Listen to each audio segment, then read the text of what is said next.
Bonjour à tous et bienvenue dans cette nouvelle vidéo et aujourd'hui on va parler d'un objet emblématique lorsqu'on parle de bière. On va parler des sous-bocs, c'est parti.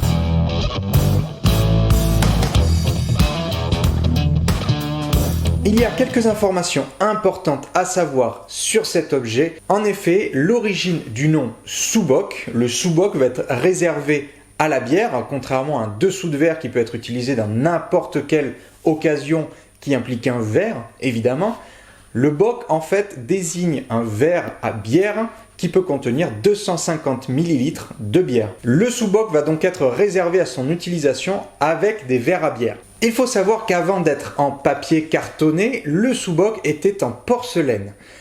Évidemment, tout ça est fragile et coûteux et ce n'est qu'à partir de la révolution industrielle, donc fin des années 1800, qu'une imprimerie allemande va décider d'imprimer sur des petits ronds cartonnés pour s'en servir comme dessous de verre. Quelques années plus tard, une autre société en Allemagne va décider de changer ce carton qui est assez fragile à l'humidité avec une sorte de pâte en papier mâché, un petit peu cartonné aussi, qui résiste beaucoup mieux à l'humidité que les verres à bière peuvent écouler. En parlant d'humidité, le sous-boc a plusieurs fonctions. La première fonction du sous-boc va évidemment être de protéger la table des effets de condensation qui peuvent s'écouler sur les verres de bière, mais pas que. Le sous-boc va avoir évidemment depuis quelques années une fonction marketing. Les brasseries, les sociétés qui vendent de la bière, les sites de vente de bière artisanale vont également créer des sous-bocs qui sont un objet assez emblématique et parlant. C'est un objet qui est peu coûteux, qui est facilement distribuable à des clients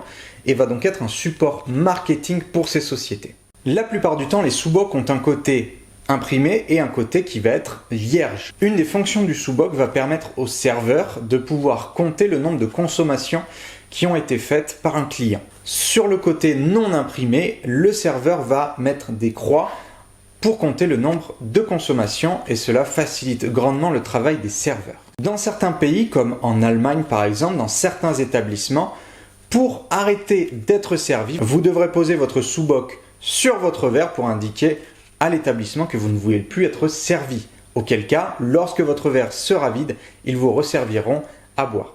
J'en avais fait une courte vidéo à l'époque, mais le dessous de verre peut également être utilisé dans des jeux d'adresse, comme celui-ci que j'avais appelé le sous-boc challenge.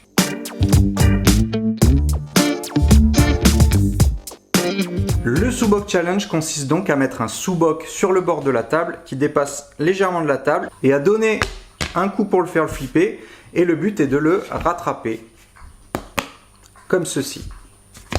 Pour résumer, le sous-boc est devenu un objet emblématique de la bière qui va servir à protéger les tables des écoulements de bière, qui va pouvoir absorber l'humidité.